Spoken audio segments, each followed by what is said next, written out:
Hello and welcome to PFF Fantasy Football Podcast. I'm your host, Ian Hartitz, and today it is time to preview every single game in Week 8. And as always, I am joined by a very special guest to do so. He is PFF's own Dwain "The Rock" McFarland. Dwain, happy Week 8, buddy. Thanks, man. Looking forward to it. Back to almost a full slate of games. We only got 2 teams on bye, so lots of cool stuff to cover. Great day to be great. And let's get started with Thursday Night Football. Packers at the Cardinals. Arizona now sitting at 6-point favorites, up from 3.5. Haven't ever seen a wide receiver make this big of a line swing, but you know what? It is Davante Adams after all. Game total is down to 51 after opening at 52.5. So, Dwain, as it goes, sometimes we recorded, in my opinion, a very nice waiver wire podcast on Monday afternoon. And by Tuesday afternoon, much of it was for nothing because Alan Lazard now joins Davante Adams on the COVID list. So that's sweet. Marquez Valdes. Don't worry. He waited until I completed the utilization report as well. So to break the news about 2 hours after it posted. So yeah, it's awesome. Thank you. Thank you, Alan Lazard. But good news is that MVS is tentatively expected to be activated off the IR. So him and Randall Cobb are the 2 people you want to go after. And honestly, I think from a pure target perspective, Cobb should maybe be considered the favorite. We'll also see some Equanimeous St. Brown, Amari Rodgers as well. But come on, people. The true winner here is none other than Mr. Aaron Jones. And right now, he's fine. He's still, I believe, RB 11 overall fantasy points per game, and he's RB 11 in expected PPR points per game. It just hasn't been that top 5 explosion we were hoping for. So his 14-game pace, last year he only played 14 games. He had 201 carries. His 14-game pace only leaves him at 178 carries. Not the end of the world. What surprised me, Dwain, was that he's actually also on pace for fewer targets this year compared to last year, which is pretty messed up if you do, if I do say so myself, when you have someone this freaking good at catching the football. But as we have seen in the past, when Davante Adams leaves this offense, they really start to run a lot of it through Aaron Jones. With Davante Adams out or hurt for the majority of the game since 2019, Aaron Jones has ripped off overall RB1, RB15, RB7, RB1, RB31, RB7, and RB1 performances. The RB31 just happened to be a good game from Jamal Williams. So still a possibility that A.J. Dillon does his thing, but more than anything, people, Aaron Jones, top 5 running back this week. Dwain, what you got on the Cardinals? Because our boy Chase Edmonds, he's back. Yeah, man. Just real quick on the Packers. It's mostly just because of their pace, they're and just their plays per game. Like they're in the bottom 5 of the NFL. So they're really living off of efficiency, and it's ultimately it's hurting really everybody. So it's not as like I was looking at that for the utilization report. I mean, Aaron Jones overall, his attempts are down like below 50% for the last 2 weeks. They got Kylan Hill involved a little bit. But if you look at the game last week, they had under 15 rushing attempts between all the backs. Right. So it wasn't so much that there's like somebody taking, all this volume away. It's just overall like the pie has been smaller, but they've been able to keep winning. And so some of that comes down to game scripts and other things. So I was really hoping to see, fully healthy Packers versus, fully healthy Cardinals. We need somebody to challenge the Cardinals, man. It's like every week, it's like I look up and I'm like, wow, they're going to have to pass. No, they're not going to have to do anymore. They're going to be able to just keep doing the same thing. But a couple quick notes on the Cardinals. Number 1, Chase Edmonds got back to his normal snaps this past weekend, 69%. Also back to his normal rushing attempts, 42%. He's usually right around 40%. But we had seen in the 2 previous weeks, week 5 and 6, he had been at 23% and 11% of the rushing attempts as he was really dealing with that shoulder injury. So it does look like he's finally back healthy. Of course, as soon as I put James Conner on the verge of my top 12 last week, thinking, okay, another injured week. Why would they even risk, Chase Edmonds getting hurt? No, yeah, let's get Chase Edmonds back out there. It's time. His routes were back up again, 74%. So this is going to be one of the most targeted backs in the NFL. So he's kind of back on the buy low list. I know you've talked about him multiple times. So I would continue to think of him that way. As far as Kyler Murray, people don't need to say anything. He's in your top 5 quarterbacks every week. The matchup isn't especially, great this week, but you're always going to start Kyler Murray. As far as the receivers go, and this hasn't necessarily paid off yet, Ian, but man, Devontae Adams DeAndre Hopkins has had some huge matchups. But again, they just haven't been pushed to really need to throw the ball a lot. And so let's hope that Green Bay and Aaron Rodgers, even if it's minus some of these other players, has enough to push the Cardinals, because I would like to see it. DeAndre Hopkins has the number one wide receiver cornerback matchup on the slate. So that's looking really good this week. And he's also in a game that's probably got top 5 in implied points. So, I mean, they're expecting, even though the line has moved, the implied points are still, pretty solid. So that is it. Oh, real quick, Zach Ertz. I know people had a couple of DMs about Zach Ertz, so I'll go ahead and hit on him real quick. He pretty much just filled into Max Williams' role. He was only out there for 57% of the routes, which folks that listen to this podcast know really you want to get to 70%, 80% is where it becomes like that elite spot. But he was targeted on 21% of the routes that he ran. So he ended up with a 15% target share. So I do believe Zach Ertz is a high-end tight end that's kind of more boom bust every week. Ian, just going to depend, really similar, honestly, to what we saw with Max Williams. He comes up with a touchdown, maybe 2, he's going to be fine for you. If he doesn't, it's going to be like one of those 4 or 5 point guys. You see, they fed him a jet sweep on the goal line. Zach Ertz, of all people, they gave him a jet sweep. I was so pissed off when I saw it happen live. But I did see it. Yeah, but no, yeah. I mean, we didn't get to do our takeaway pod on Sunday night this week. But basically, after looking at it, I was like, okay, if Zach Ertz can score a 47-yard touchdown every week, obviously he'll just be the best tight end ever. But yeah, he's perfectly fine. Tight end 1, just don't get too carried away. And can our guy Chase Edmonds just get a touchdown at this point? 95 touches without a score, the most in the league. Miles Sanders at 82 is the only other player above 50. And third place, Jacoby Myers, because of course, Jacoby Myers is on that list. First game on Sunday, we're going to break down Panthers at the Falcons. Atlanta sitting as 2.5-point favorites. Game total is at 46. So some of these numbers, counting stats, and we've had teams that haven't been on a bye yet, it's going to be a little bit skewed maybe in their favor just by having the virtue of the extra game so far. So a little bit of grain of salt here. With that said, though, Chuba Hubbard in 4 starts, 6th in combined carries and targets in the entire NFL. So I understand hasn't, really provided the consistent RB1 excellence you would expect from Christian McCaffrey's handcuff, but this could be the quote-unquote breakout spot for him. Falcons are a bottom 4 defense in yards before contact allowed per carry. Royce Freeman, while we saw his snaps getting there and they like having him out there in certain situations, pass pro, potentially some short yardage, it's still Chuba overwhelmingly in terms of just carries and targets of the group. So continue to start Chuba with some confidence, particularly in this spot. And also, I'm not worried about DJ Moore, people. He is still tied for 2nd in targets in the entire NFL.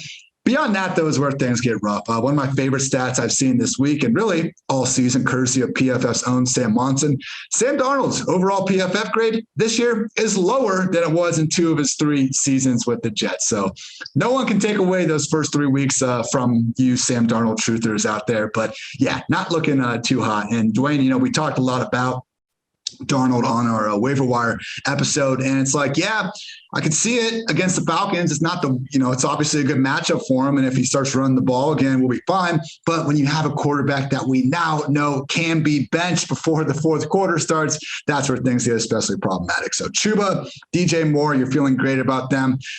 At this point, Robbie Anderson, your guys' guess is as good as mine as to when something's going to happen here. Last week, we tried to go back the well in DFS. It doesn't make any sense, people. He is the single biggest underachiever this season at wide receiver in terms of expected fantasy points compared to real fantasy points. So, Dwayne, as it's quickly becoming our motto, we can't read the future. We can read the data.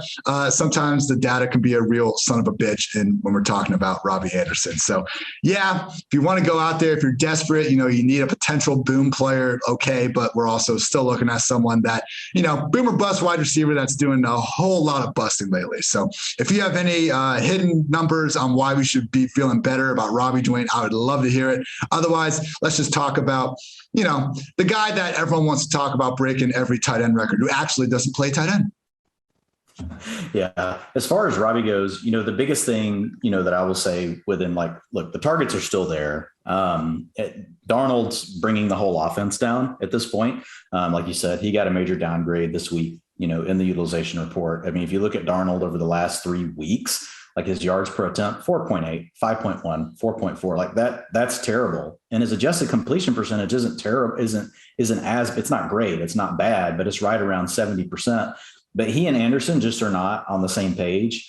So only 55%, Ian, of Robbie Anderson's targets have been graded as catchable this season. Sheesh. That's 34% below the NFL average. So, I mean, it's kind of a big deal. And then here's the other problem. A lot of his other targets are coming on contested catches, and Anderson isn't doing well there. Like, he's only catching 12% of balls that are on his contested targets.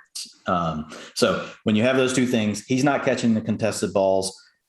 Darnold's not able to hit him, except on, throw him a catchable ball, except on 55%. You start doing the math on those things, and that's how the targets, can be high. But all of a sudden you look, you're like, how can he only have 2 catches or only have 3 catches? Well, that's how it's happening. I still think eventually that stuff irons itself out. I'm not saying Darnold's going to be, great or anything. But I mean, DJ Moore's battling through the same things, right? And it's not quite as bad for him. Although obviously we want to see more out of DJ Moore. No intended on that. And then, talking about the Falcons, man, real quick before I get to Pitts. Yeah, Pitts is awesome. Matt Ryan, Ian, over the last 3 weeks, average depth of target is up to 10.6 over those games versus 4.9 over the first 3 games. He's playing a lot better too, just overall. He's getting used to the offense. This offense looks more and more like what we saw with Tennessee. They don't run it as much, but lots of play action, 29% play action. That's the 11th most in the NFL. So this is just an offense that quietly, I've been having to upgrade. Their volume is getting better. The pass environment, is good. The run volume is around average. So there's a lot of teams are good and poor, in those 2 things. There's not very many teams. You'll have a few that are average, but it's really tough for many teams to be good and average in 2 different categories as far as the volume that it can support. And the Falcons are one of the few right now over the last 3 games that they're able to do that. And then the quality of the offense is also higher. Just talking about Kyle Pitts. I mean, folks that listen to this podcast know, the magic numbers are, you get to 80% of the routes, you get 20% targets per route run, and you are a badass. Well, whenever you're at 26, 29, and 27% targets per route run, you're a super duper badass, Ian. Whenever you get into that category, we're literally talking only about Travis Kelce. You're talking about Darren Waller. But this is the problem, Dwain. We're 3 years away from people saying Kyle Pitts is on a Rob Gronkowski trajectory, and he doesn't play the same freaking position. Why are we calling him a tight end? He has 7 targets this year lined up as an end line tight end. I know it's fantasy. We'll continue to take advantage of the loophole, but I'm sick and tired of seeing all these historical stats that Pitts is breaking. Just treat him like a receiver. It still works. He's 6th in receiving yards among all rookies since 2010 in weeks 1 through 7 with a bye. We can still jerk off Kyle Pitts without pretending like the guy's a tight end. And now back to you. Sorry, but I had to get that off my chest. It's Mike Gesicki in Atlanta, man, and I'm getting tired of it. He is playing a lot of receiver, but that actually speaks highly to him as well, right? I mean, it all speaks highly to him. It's everyone's interpretation of Kyle Pitts that pisses me off. Right. But all we really care about is the fantasy interpretation. And he's labeled as a tight end, so we'll take it. Because it's putting him up there in those super elite, ranges. Honestly, his routes and stuff, they use him more like a tight end, even though he's lining up out wide. A lot of the things that he's doing, it's not like he's running vertical. If you go look at his route tree, but he's working more underneath like a Z, doing a lot of those things. But man, his run after the catch is freaking insane.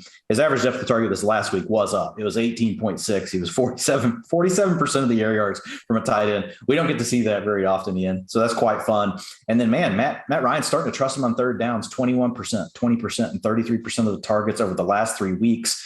Play action targets. We talk about that on the show. Play action targets are worth, depending on your position, they're worth between 10 and 20% more than a normal target. So Kyle Pitts in the tight end, I got to go back and look, but I want to say it's 15, 16% more. We'll clean that up here later, but 30% of his, targets coming on play action this season. So looking really good. The other person, Calvin Ridley. I mean, obviously we don't want to give up on Calvin Ridley. All the utilization is there, folks. He's still a good player. He's still a young player. The offense is getting better. This is one of the things I'm the least worried about, Ian, honestly. Of all the superstars that are underperforming right now, and there's a few, Calvin Ridley's not on my list of being concerned about. Calvin Ridley's on my list of, okay, come on already, Calvin. It's going to happen. Just do it. Get it over with already. Solid matchup this week. Not a great matchup, but a solid matchup for Ridley this weekend. He gets, the Panthers, like you just said. So cornerback matchup is above average. Wide receiver strength of schedule above average. Above average for right around average for implied points. But he'll be in my top 10 again this weekend.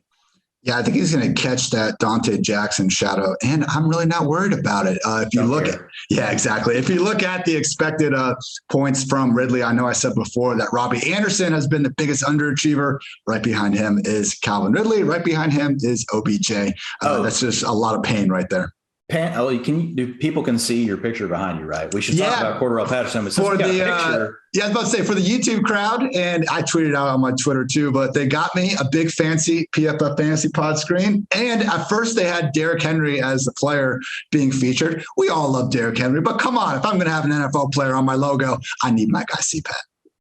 Yeah, man. And so last week was CPAT, 73% of the snaps, Ian, season high. 67% of the rushing attempts, second week in a row that he's got more rushing attempts than Mike Davis. If we go back to week 5, it was 48% for CPAT versus 45% for Mike Davis. Routes up to 64%. That's his highest of the season, including the weeks where he was basically filling in as a starter whenever we had Calvin Ridley out.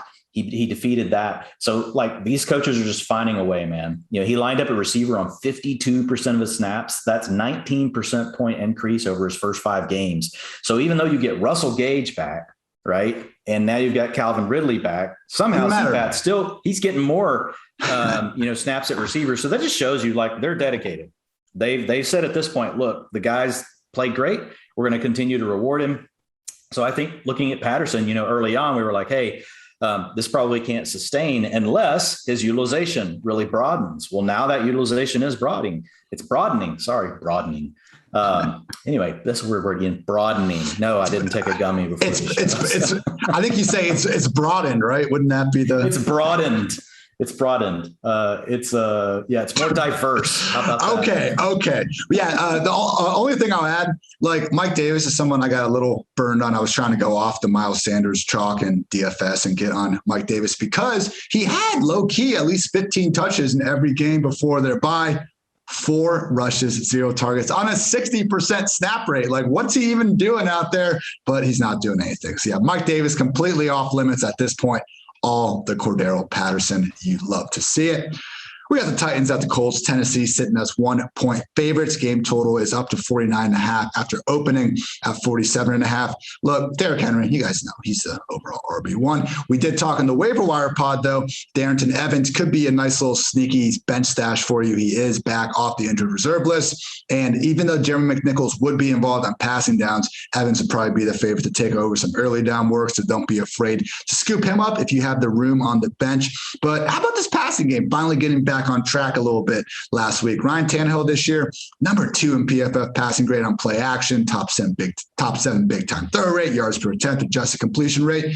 Makes sense, man. When you got to freaking consider Derrick Henry ruining your life and running over you, or getting back in play action, I probably take a couple extra steps towards the line of scrimmage as well. And the Henry jump pass, he's pulled that off last week, and he did it against the Ravens in the playoffs a couple years ago.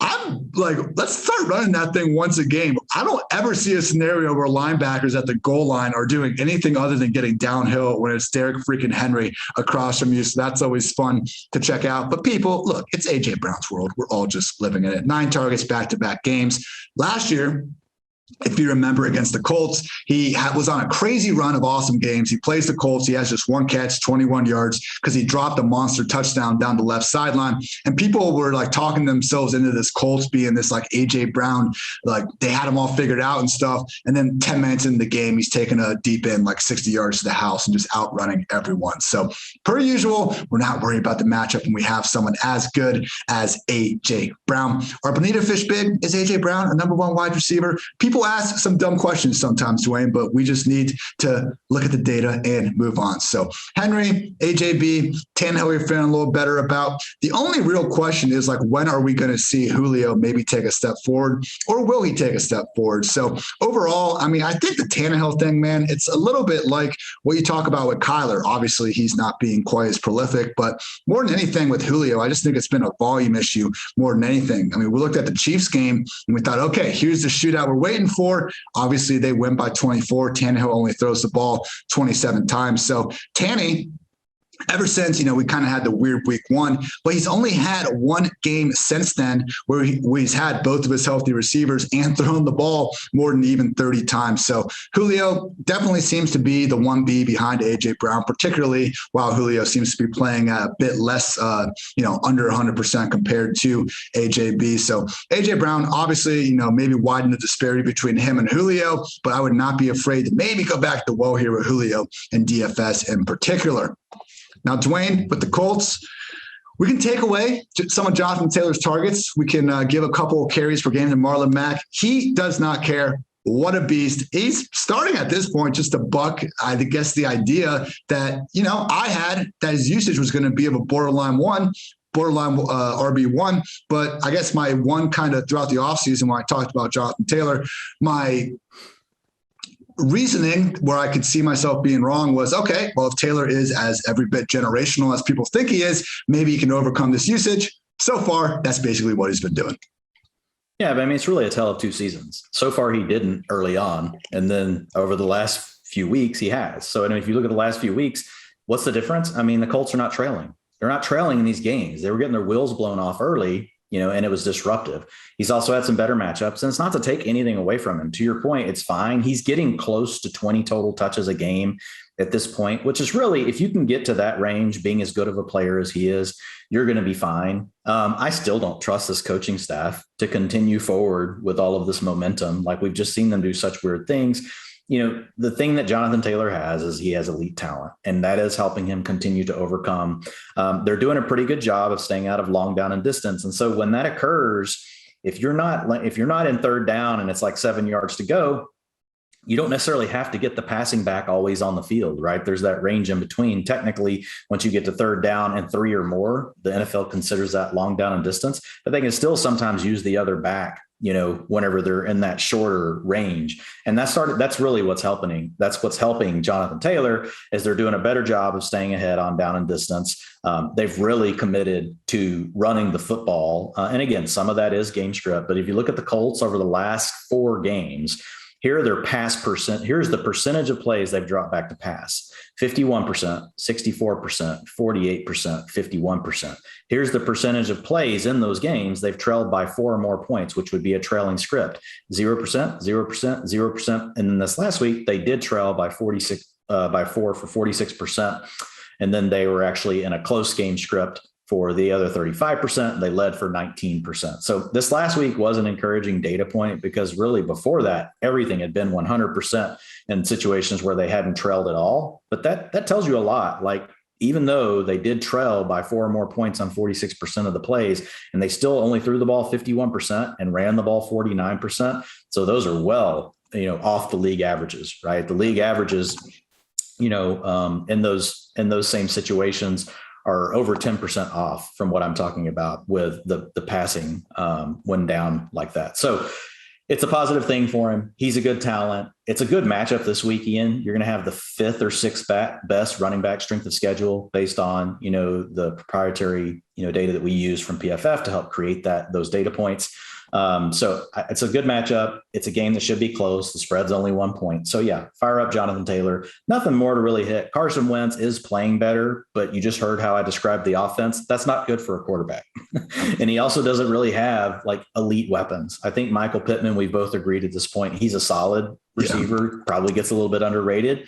But we don't have a game breaker. Paris Campbell's out, and he wasn't really filling that role very well anyway.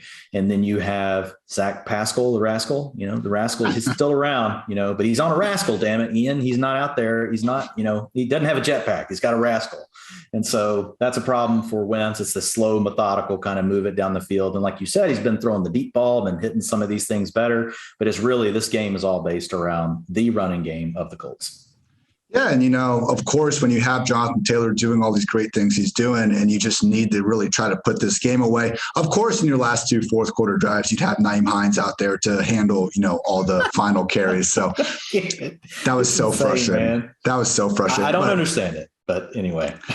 Yeah. And with Michael Pittman, I would love to be able to say like this guy's a beast. Like you need to start him every week. Just realize people, he only has 7 total targets over the past 2 games. Everything Dwain just said about them running the ball more, playing with leads. Maybe this does end up being a shootout. I think Pittman is certainly worthy of upside wide receiver 3 treatment, but until we can start getting some of those, first month target totals again, it's going to be tough to feel too confident, particularly with T.Y. Hilton. He was shaping up. I think he got ruled out on Saturday, so they were trying to see if he could get out there last week. You would think that he might be more ready to go in this one.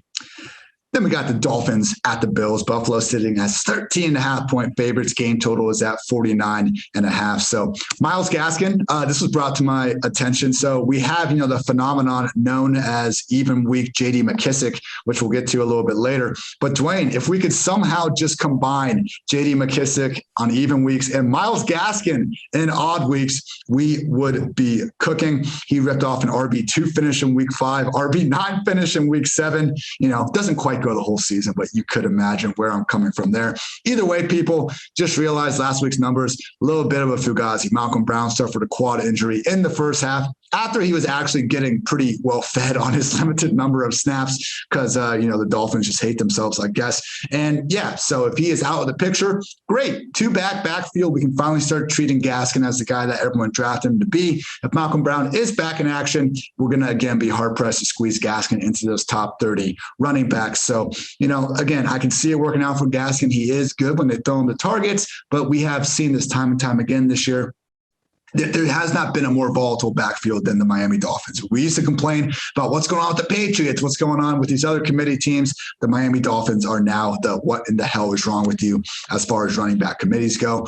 Elsewhere, I already kind of blew my load complaining about Kyle Pitts not being a tight end, but let's go with Mike Gesicki now. All the way up to 18 snaps as an inline tight end this season. How many snaps in the slot or out wide? 292. So yeah, let's focus on the 18 and call him a tight end. Why the hell not? After the rough start to the season, Devontae Parker and Will Fuller start getting hurt. What happens? Last 5 weeks, tight end 3, tight end 7, tight end 17, tight end 2, and tight end 3. He's a wide receiver on a team without him, so continue to fire up this borderline cheat code of a fantasy football player as a top 10 to 8, honestly, at this point, option at the position. Devontae Parker is getting close to returning with that shoulder and hamstring, and Will Fuller is eligible at this point to come back from the finger. So might not be a bad time to try to sell high on the guy because, again, he's playing so well. Like, I don't think he's going to become like this zero as soon as they come back, but it is going to impact the sort of target totals we're seeing.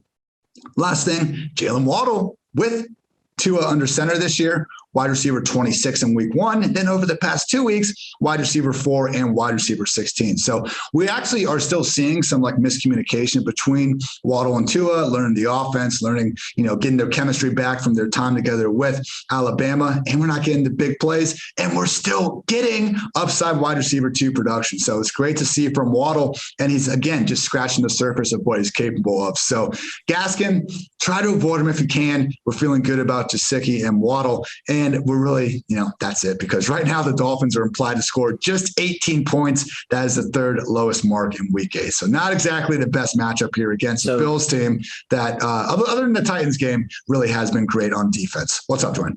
But do you feel the same, though, if Malcolm Brown's out? I think that's really what helps Gaskin. If he's out, that's huge. Yeah, if we can get down to 2 running backs, let's fire him up as a, top 24 back.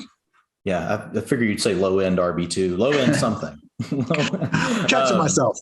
Yeah, you're doing good. I think he's a top 24 this week if Malcolm Brown is out. Last week, once Brown left the game, really Salvin Ahmed's role stayed about the same as what it's been the last couple of weeks. Now, again, to Ian's point earlier, I can't put out enough disclaimers about any time I describe this backfield because I'm purely describing chaos. I'm not pretending to predict. This is not financial advice. So this is not any sort of advice, period. I'm only telling you what has happened, but I'll say if it gets down to 2, that's a little bit more encouraging. And man, it's another frustrating situation though, Ian, because for whatever reason, I end up watching more of Dolphin games, than I would think I would. But he looks good. Like every time I watch Myles Gaskin, I'm just like, he looks good. He looks good. So the Bills. No, not yet, because I buried the lead. Oh, okay. We have another running back in Miami, Dwain. He actually happens to be the University of Miami's all-time leading rusher, Duke Johnson, is on the practice squad. I'm pumped. I love it. This dude must have tried out for like 31 other teams before he finally got hooked up on that practice squad. Maybe it is insurance for Malcolm Brown. I don't know. I am pumped that Duke is out there. Should you sign him in fantasy football? Absolutely not. But I am happy to see Duke Johnson, who, again, in my opinion, has been one of the more underrated running backs over the past half decade. Excited to see him back in the NFL. And if you want to tell me that he's a scat back and that I'm the idiot, just realize that you're trusting the opinion of Hugh Jackson and Bill O'Brien. For some reason, everyone disregards whatever these two coaches say, except when it comes to their usage of Duke Johnson. So keep that in mind before you slander my guy Duke in the future. And now, Dwain, the floor is yours. Yeah, I feel like I should have like a dramatic pause after that. Wait a second. Sorry. Duke Johnson. Let's go. 2 seconds of a pause. All right, go. So Zach Moss, Devin Singletary. Moss continues to lead the backfield, 55% of the snaps versus 45% in week 6. Obviously, they were on a bye week 7, but it is still a bit of a split. I will say Moss is taking all the roles that matter. In the last game, 100% of the short down and distance, 77% of the long down and distance, 100% of the 2-minute offense. So he's the only back that I think is startable, Ian, especially whenever we've got a week where really everybody's here except for 2 teams. We've got the Ravens and we've got the Raiders out this week. So I don't think there's any reason to fire up Devin Singletary. I do think Zach Moss, he's borderline high-end RB3, low-end RB2. I can't really tell you which one he's going to be, but if you really need, if you've got injuries going on, he's a player that, you can put into your lineup. As far as the matchups, this week goes, you guys know, how good Stephon Diggs is. He's obviously still due. He had a better game this last time out, but he's still due to have his what I would call an eruption game. And so I do think that that's probably really close to coming. Could it be this week? Maybe. You got the highest implied odds on the slate. You've got an 84.2 overall wide receiver cornerback matchup grade. Just a reminder that that's actually the way that we do it at PFF now, is we're actually looking at how often we think Stephon Diggs will line up opposite of each different cornerback that of the top 3 cornerbacks for the competition, which this week is the Miami Dolphins. So an 84.2 on that is going to be there's a lot of high grades this week for cornerback wide receiver matchups, but that's going to be in the top 10 for the week. So obviously you're going to fire up Stephon Diggs. Don't forget Dawson Knox is hurt, so he's not going to play this game with a hand injury. I don't expect anything, Ian, from Tommy Sweeney. I think it's just another excuse to get a Cole Beasley or get an Emmanuel Sanders into your lineup. Sanders, just continues to play well. I think he's just a mid-range to high-end wide receiver 3 every single week at this point. I do think Cole Beasley has a little more boom bust to him just because how much they've been using more 12 personnel, but with Dawson Knox out, they may not need to use 12 or 21 as much. They may decide to run more 11. So that probably gives Cole Beasley a slight bump. I'm trying to see if he's going to squeeze into my top 36 this week. Right now, I have him just outside of it. Next up, we got the Bengals at the Jets. Cincinnati sitting as 10.5-point favorites, up from the opening line of 8.5. Game total is at 43. Joe Mixon, we got some concerning usage here, Dwain. I'm sure it popped up over on your utilization report, which everyone can read on pff.com. But so I want to go look at Mixon and Perine's usage, because Mixon ended up last week and he had 12 carries. Perine had 10 or 11 himself, and the snaps were a lot closer than usual. I figured, hey, this was a blowout. We saw Perine for the majority of the fourth quarter. That was probably all it was. And yeah, Mixon did hold an 8-2 lead in carries over Perine in quarters 1 through 3. But Samaje Perine played 11 of 12 third down snaps. That's problematic because Mixon is healthy at this point. Maybe they're still bringing him along a little bit slowly, but we saw in that Lions game, and really even when Mixon was banged up, he's moving like he's 100%. This could be a longer-term trend if we can see it continue to persist. So Chris Evans actually would have been my pick as the guy they probably should be feeding more pass down work to. He was dealing with a hamstring injury. It takes me back like to Brandon Ayuk earlier in the year, Dwain, because they said Evans had a hamstring thing, but then why is he playing on special team snaps anyway? So something to keep in mind there. But yeah, look, We're not worried this week. The Jets have the league's single worst defense in PPR points per game allowed to RBs. The Bengals are, again, double-digit point favorites. Mixon is a top 10 running back here. If he can get 20 carries in this spot, he is going to blow up. If we see this usage again, though, if we see Pirine or Evans or whoever taking away that pass down work, that could be a potential sell high opportunity. Again, with Mixon, I think he's a very good running back. He is a top 5 PFF rushing grade back, and even going back to his days in Oklahoma, he can catch the ball. But why were we all over Joe Mixon in the preseason and going into really the first 4 or 5 weeks of the year? Because he was a true 3-down back. If we take the third down away from that equation, now we're looking at someone that is a lot closer to Antonio Gibson, Jonathan Taylor usage wise. And hey, maybe Mixon just balls the hell out like Jonathan Taylor. He is playing on a good Bengals team that should have a lot of positive game script, but just realize it might take the public a little bit longer to get around to the idea that this role change is becoming a reality. So just something to keep an eye on there. Not getting too overexcited right now. Pirine is not a standalone option, but yeah, truly monitor that third down usage here moving forward. Jamar Chase, you guys know he's a god, wide receiver 3 on the season and the single highest overachiever. And I'd love to sit here. I wouldn't love to sit here and say he's going to stop playing well. But like, man, when he is literally first in the NFL in yards per route run, like we have a player that is a complete stud in an offense that has warped its target share to go more to him and is now finally starting to throw the ball more. 38 pass attempts for Joe Burrow and a blowout win last week. Fantastic to see. Hopefully that starts boosting his own fantasy floor week to week. But yeah, Jamar Chase joins Cooper Kupp, Deebo Samuel, and Devontae Adams as the only wide receivers over 3 yards per out run. Unreal company, and he is already in the true top 10 wide receiver conversation. But last point, people, we got Uzoma. He'll get a couple targets. One of them might go for a touchdown because this is a good Bengals offense. We got Tyler Boyd. He's, looking at that 5 to 7 target range more weeks than not going to offer you a lot of upside, unfortunately, with Chase and our guy T. Higgins getting more of the fantasy-friendly opportunities.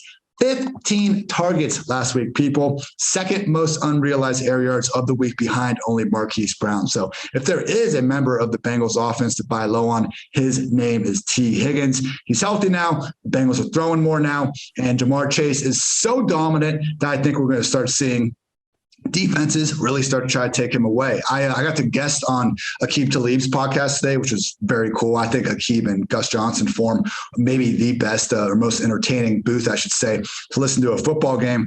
And Aqib was talking about how when teams start playing cover 1 against the Bengals, like that free safety is just going to be all the way over on the hash where Chase is these days. So T. Higgins, people, I think defenses didn't necessarily view him. I'm not saying they viewed him as the one over Chase to start the year, but now Chase is just so definitively the number 1. Don't be surprised if we see Higgins have that great bounce back second half stretch. So Dwain, any thoughts on the Bengals? Because you don't have much to talk about here with the Jets. You guys screwed, my friend. Happened to me last week. Now it's happening to you. No, if people want to, read more about the Bengals, like I did a pretty big breakdown on them and what's going on with their volume and their passing volume and how it's coming up over the last 3 games, how they're really passing more on neutral first downs, all that sort of stuff. So there's a lot of positives there. So it's just kind of echoing some of the same things that you said. T. Higgins is in there as a buy low. He's one of my top buy lows of the week. So absolutely. And I love, what you were just talking about. And we've mentioned it, before with look, defenses start to adjust. Like once somebody does something so often, it's like there's a natural evolution of the defensive coordinators. That's who they're seeing on tape every week. And they're like, okay, how do we take away this player? Doesn't always work, right? Look at Cooper Kupp, with the Rams. Now he plays in the slot. So it is harder to take away Cooper Kupp. And some elite talents they can't really be taken away. And maybe Jamar Chase is one of those, but we're going to see defenses really try. So yeah, that's awesome that you got to go on that show. And that's a lot cooler than the Jets. The only thing I'll say about the Jets, is abandoned ship. Michael Carter, his utilization is improving. If people want to hear more about that, we talked about it on Monday on the Waiver Wire show. I did downgrade Corey Davis. I did downgrade Elijah Moore. Here's the big problem facing the Jets, besides the fact that they just suck, Ian. It's a rotation at receiver. Like Corey Davis was only out. Corey Davis has not broke 80% routes run as a receiver, which you want to see receivers up over 90%. In the last 3 weeks. Well, actually 3 weeks ago, he was 82%, but then he was down in the 70s. And this last week, he was at 68%. So he's really seeing tight end utilization and you're playing him as a receiver. That's not what we want to see. What we want to see is a tight end getting wide receiver utilization, playing tight end, more like what you're talking about with Kyle Pitts. You're getting the opposite with Corey Davis right now. So he gets a downgrade. He's a sell high. He's managed to catch a touchdown in 2 of the last 3 games, which is keeping him in that wide receiver 3 conversation.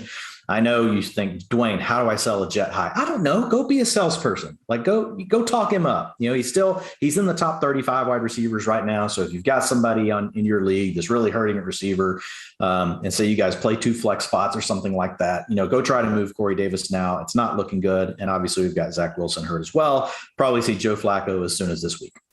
I was about to see if there was any sort of confirmation that Flacco is in fact starting yet. Mike White looked pretty horrendous. Look, man. That's my confirmation.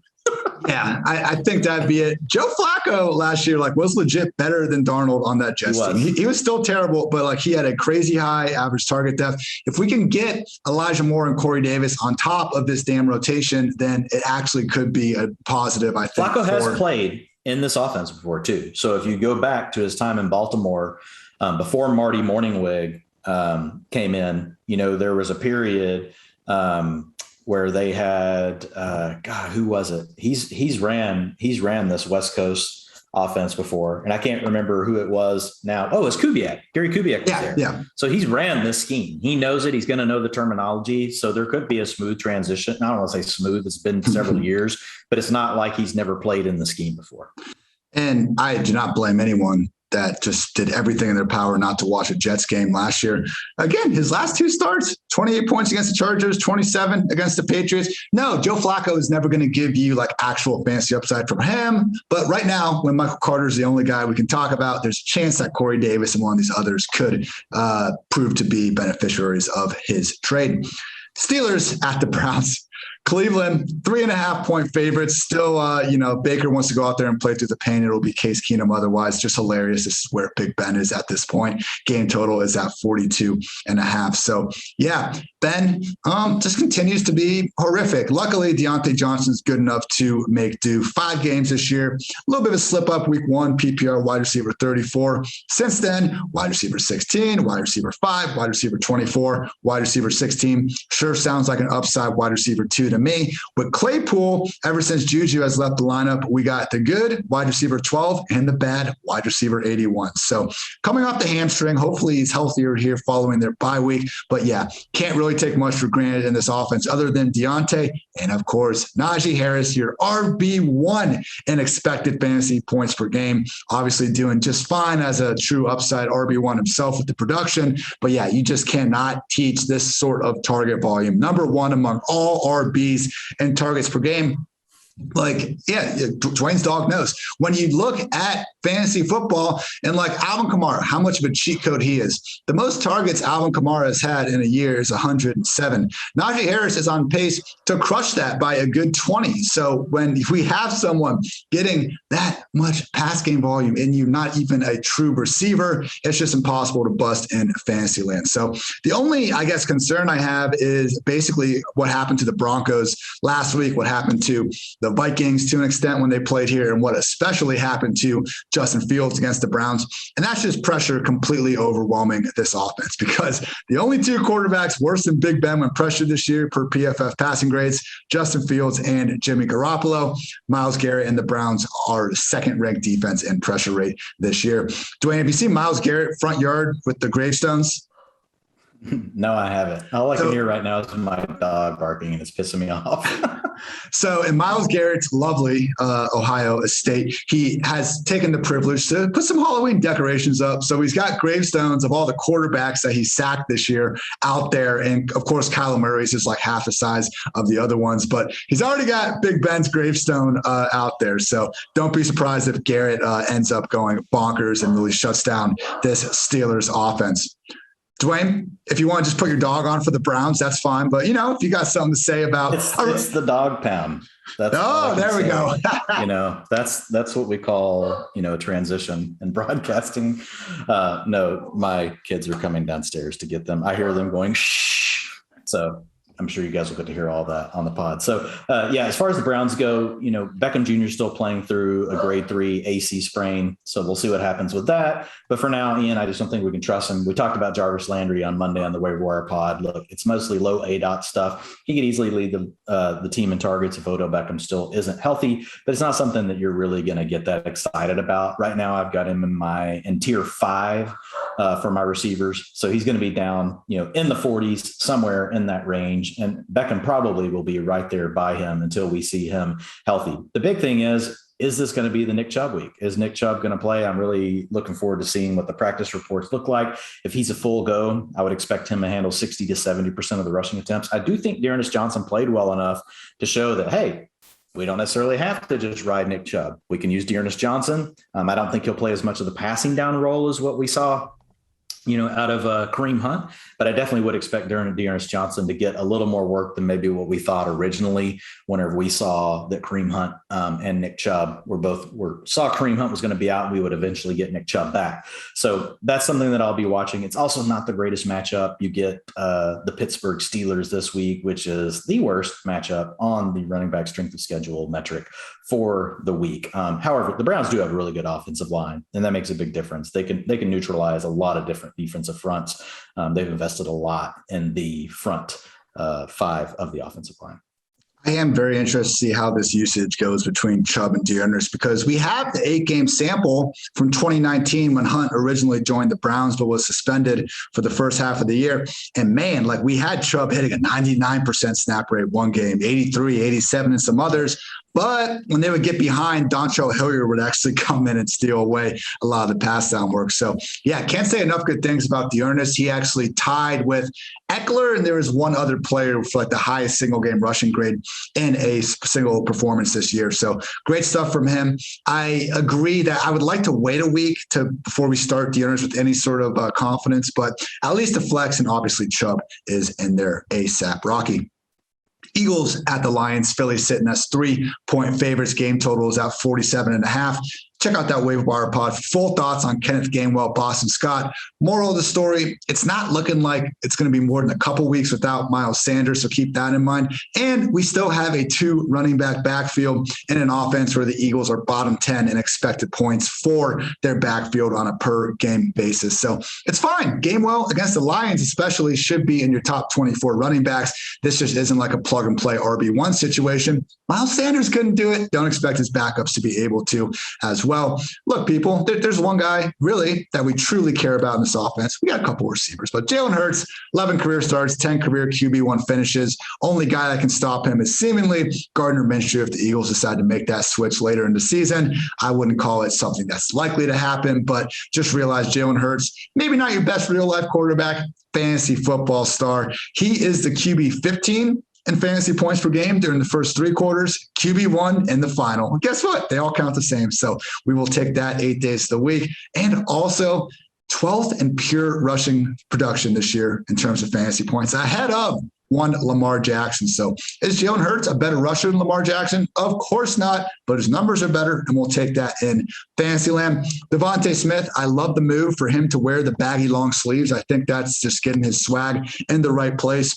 Funny joke from Peter Overset when I made that point on Twitter was that maybe he's not trying to wear baggy long sleeves. He just is a 165-pound person that everything might be a little bit baggy on. But either way, continues to have the good target metrics. It's just really been a rough last couple of weeks for this passing game as a whole. So we're waiting for the day, man, where we can put Devontae where his target say should be, which is inside the top 24 receivers.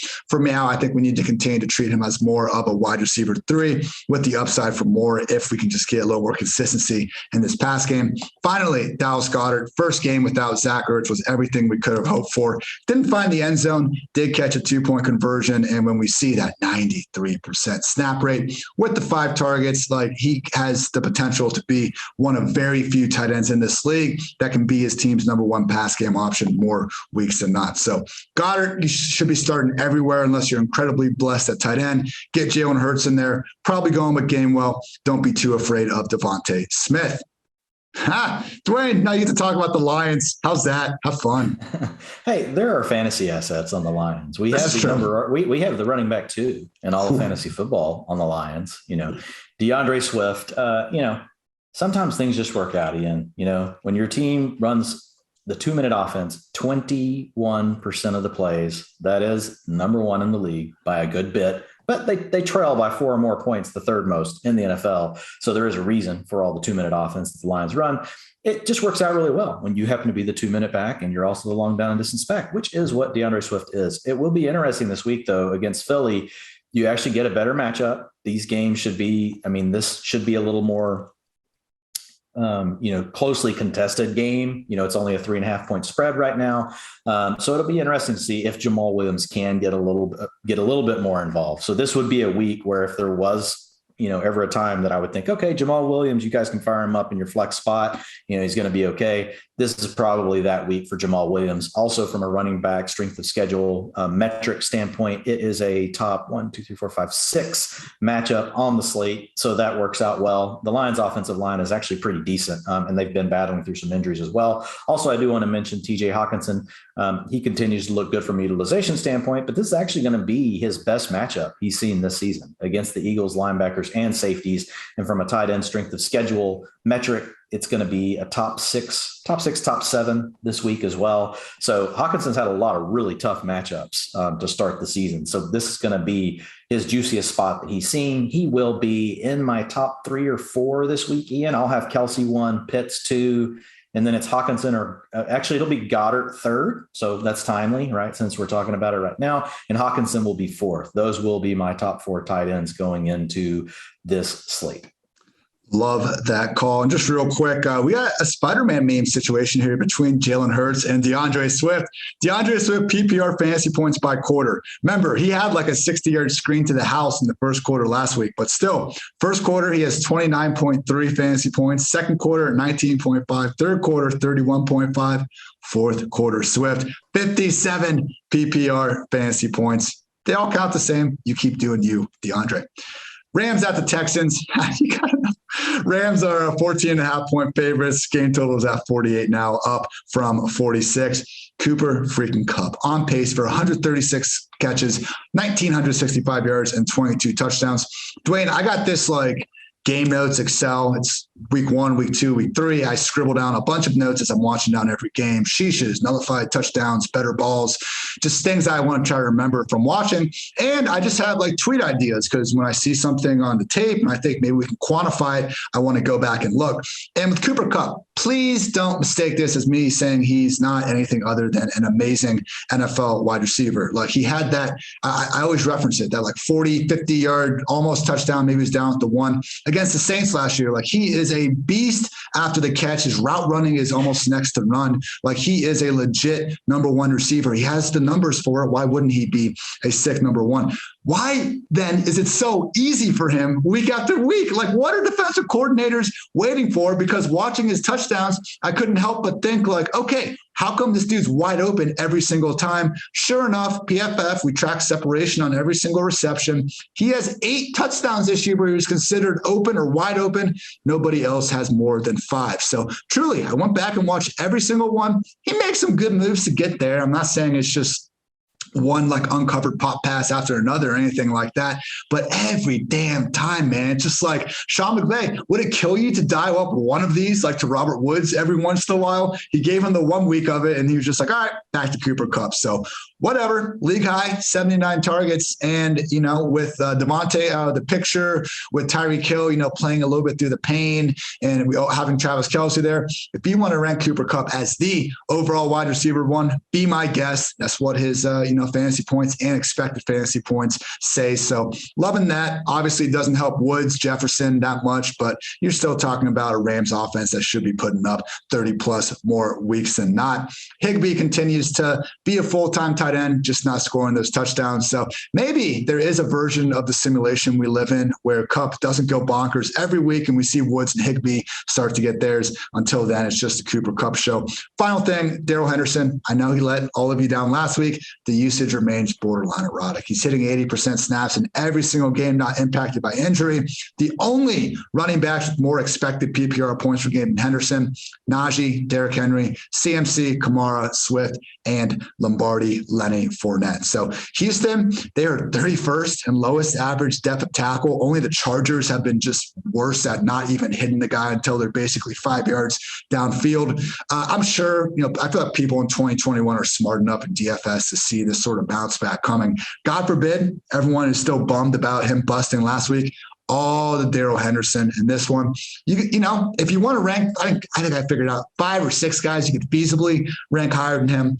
Cannot get to 7 or 8. Darrell Henderson, RB1, gotta love it. Go ahead, Dwain. Texans, have fun. Yeah, I know this is why you laughed before we even started this one. And if you scroll down, I will also get the Bears next. So I don't know if I protest now or do I wait like another few minutes. Look, here, at least on the Texans, I can say these words. Brandon Cooks. Brandon Cooks gets a lot of targets, but it's a terrible matchup this week. The implied points for the Texans, is this right? 16.5. Yeah, brutal. How's this even possible? They should just stay on the bus. Wide receiver strength of schedule is a 0. Yes, that's as bad as it gets, folks. That's the absolute bottom, rock bottom. So Brandon Cooks, he's still going to be in the top 36 receivers just because of the volume alone, but I'll have him down probably just outside. I'll have him as mid-range, probably wide receiver 3 this week. There's really nobody else to talk about on this team. You got 4 running backs, plus you could get Tyrod Taylor back. So that's one thing. If you're playing in a super flex league and you're hurting a quarterback and Tyrod happens to be out there, maybe you make a preemptive move. Other than that, Ian, I am done with the Houston Texans unless there's something you would like to bring up. Tyrod for my week 8 QB predictions. One, most likely to exceed low expectations. 9.4 yards per attempt, 6.8 big time throw rate, 6 quarters of action. I know, small sample, but I am excited to see Tyrod play it again. It sure as hell can't be worse than Davis Mills. 49ers at the Bears. We'll hear from you again in a second, Dwain. San Francisco. Take as long as you need. San Francisco, 3.5 point favorites, game total all the way down to 39.5 from 41. So Jimmy Garoppolo this year, I mentioned this big time throw rate and turnover worthy play rate. People say, what goes into a big time throw? It's exactly what you think it is. We are able to click through these and see what they are. Tight window, down the field, the throw that you're watching with your friends, and it makes you say, holy shit. Turnover worthy plays. That's when, we saw that rainy Carson Wentz game against the 49ers. He played very good overall, but when he hits the defender, in the chest with the ball, yeah, that's a turnover-worthy play, even though it doesn't go into the books as an interception. So Jimmy G this year in these 2 categories among 40 qualified quarterbacks, 38th in big time throw rate and 38th in turnover worthy play rate. So Jimmy G is making elite throws at a lower rate than almost any other quarterback in the league. And he's making more boneheaded turnover worthy plays than just about any other quarterback in the league. Other than that, the guy's playing some great football. So, yeah, they're sticking with Jimmy G for another week. Trey Lance doesn't seem to be healthy enough to suit up right now with the knee. So right now, the only good thing that Jimmy G has going for him is that he's going to keep enabling Deebo Samuel and Elijah Mitchell. So Deebo, he's racked up a wide receiver 3, wide receiver 2, and overall wide receiver 7 performance this year. Even if we're seeing him maybe start to settle in a little bit more as a borderline wide receiver 1, as opposed to just that world beater we saw in the first few weeks, I do think Deebo is someone that needs to be in starting lineups of all shapes and sizes here, until we tell you otherwise. So Deebo, you're loving it. And how about Elijah Mitchell, people? I know he burned all that fat to get this guy in week 1. Didn't love it when he suffered that shoulder injury in week 2. And then it looked like, what the hell is going on with this backfield? But if you zoom out, you look at the games Mitchell has played, the usage is as good as we could have asked for. Week 1, 19 carries on a 64% snap rate. Week 2, he got injured, came back in though, 17 carries, 2 catches on a 61% snap rate. Week 5, comes back from the shoulder injury, game time decision, 9 carries, 2 catches, 68% snaps. That was with Trey Lance soaking up all the rush attempts for himself. Most recently out of the bye, maybe they'll change course. Jermichael Hasty is back. 18 carries, 66% snaps. The only problem for Mitchell in this game was that JaMycal Hasty played every single third down snap. So Mitchell had more routes than Hasty. It just he didn't, catch any balls in that rainy-induced game. So I'm not going to hold that against him. But similar to Joe Mixon, it's just going to hold you back when someone's taking all that third down work. So fire up Mitchell as in really upside, maybe a low end RB2, Dwayne, something around that range, but you should be feeling better about him after, an up and down stretch where we wondered, do we actually have the 49ers starting RB or not? So Brandon Ayuk, Trey Sermon, congrats, San Francisco. Is that what Shanahan and Lynch want us to say? You guys aren't playing the wide receiver you drafted in the first round, the running back in the third round. Congrats. I hope they figure it out. What do you take them there for? What do you let Brandon Ayuk have such a great rookie year for? I don't know, man. So it's one of these things. Fun stat I brought up where, look, Kyle Shanahan, you watch him play, and I know our own Eric Eager has he is so much smarter than I could ever dream to be in a lot of these math things and everything like that. So I'm not saying Shanahan is a complete fraud because I do see him being one of the more creative guys out there. And we've seen the 2016 Falcons, the 2019 49ers. He's had some amazing moments. Obviously, Mike Shanahan's reputation precedes himself. But if you just look at Kyle, as an OC or head coach since 2010, he had the RG3 Washington Redskins in 2012, fourth-ranked scoring offense. The 2016 Falcons, they were first. The 2019 49ers, they were second. Otherwise, including 2021, has never finished with a scoring offense higher than 20th. I don't know, Dwayne. It's just a stat. Not trying to pick a fight here. It's just a stat. But, hey, now it's your turn. Go with the Bears. Hey, we do have Khalil Herbert. That's good news. We do have Khalil Herbert. One other thing, just on JaMycal Hasty, he did take all the 2-minute offense off also, and he did take the short down and distance work, which he did early in the season as well before he got hurt. So that's just something to keep an eye on. Overall, I'm with you on everything you said about Mitchell. Obviously, his numbers look better when Trey Lance isn't hogging up, half of the rushing attempts, in a game. As far as the Bears go, we have Khalil Herbert, and that's really it. Snaps 77% despite the return of Damian Williams, who only played 17% of the snaps, handled 82% of the rushing attempts for Herbert. That is 50% of the routes, 13% of the targets. He was out there for 100% of the long down and distance, 100% of the 2-minute offense. Damian Williams, Ian, looks like he probably has just lost whatever role he had, even once David Montgomery's back. My guess is now, if the Bears are willing to trust Khalil Herbert in all these situations now, why wouldn't he be the change of pace back that they could use more interchangeably with David Montgomery when he gets back, right? Because he can really do all the same things Montgomery can do. He can do the things Damian Williams can do. It does make you wonder, long-term, does Khalil Herbert potentially even have a bigger role, depending on what they decide they want to do with David Montgomery? But he looks really good. So I think right now what you have to think about with Herbert, he's a low-end RB1 every game that Montgomery's out because of his utilization. It's elite. It's up there with the top backs. Once you get David Montgomery back, I think he, at that point becomes, a priority, stash back. Before, we didn't necessarily think he would be that long-term just because we thought, well, Montgomery comes back. Then even if Montgomery gets hurt again, he's still going to split time with Damian Williams, so it looks like we're kind of getting a little bit of clarity, on that picture. And, to see, him doing what he did last week, against a good, defense with the Bucs that nobody really wants to run on. I think that also says quite a bit, about Khalil Herbert. Fields is a guy that I just really want to avoid for the most part, not for the most part, for all parts. I want to avoid Justin Fields. As far as the receivers for the Bears, if I'm avoiding Justin Fields, I'm also avoiding the receivers. This is one of the wildest situations I've ever seen, Ian, where, and it does happen from time to time, but Allen Robinson and Darnell Mooney every week are basically where they need to be from a pure just percentages play, right? Utilization standpoint. But when you look at the overall quality of the offense, you look at the quality of the quarterback, those things are both really huge, and it drags both of them down.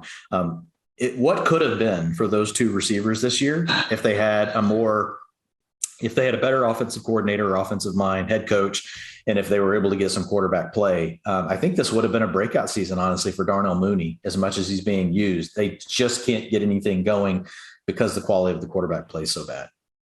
Yeah, it makes you wonder if what this might look like if they still had the MVP out there under center, now residing in Buffalo. Well, what does it say? Yeah, what does it say whenever Allen Robinson has overcome everything as far as quarterbacks go. And now finally he's met his kryptonite. Like that's bad. It is something though, where we always talk about Allen Robinson. Oh my gosh, look at that year he had with Blake Bortles. And we don't bring up how the next year he had 150 targets and completely busted despite still having Blake Bortles there. So I think it's just like, if you're going to keep playing the horrendous Russian roulette of having a bad quarterback, yeah, even the best wide receivers aren't going to be able to make do each and every time. But yeah, the only thing I'll add is with Khalil Herbert, I guess there's a chance that Damian Williams was eased back in. He didn't get activated until Saturday. He wasn't vaccinated. It would make sense, depending, everyone has different symptoms with COVID. I have no idea how Damian felt, but maybe they didn't think he was ready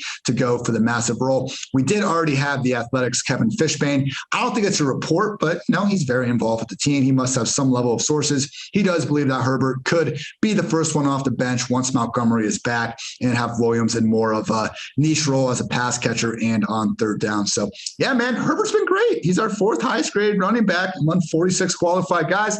He just went for 100 plus against the freaking Buccaneers. Like that was not supposed to happen. He looks great. He looks a lot better than Damian Williams. It doesn't really look close to me. Again, I'm not a professional scout, but like our data all backs that as well. I went back and that's one that I definitely watched because that caught my attention immediately when I was like, wow, he did this against the Bucs. He looks really good. And this is a player that not a lot of people were super high on either coming out, in the draft this year. Obviously he fell in the draft. So I'm very interested to see what happens. I do think you have a good point. It could be to do with COVID for sure. That could totally be in the card. So we'll see what happens. Yeah, I think Andrew, who you all hear on his pod several times a week, Andrew said it best because he was really high on Herbert before the draft process. And he was like, dude, the guy's nickname is Juice. How could you not be behind him? Nickname is Juice. It's a great point. Patriots at the Chargers. We got LA sitting as a 5.5 point favorite. Game total at 48.5. So 2 claps for Mac Jones. Improving downfield, 33rd highest graded passer on 20+ yard passes in weeks 1 through 5.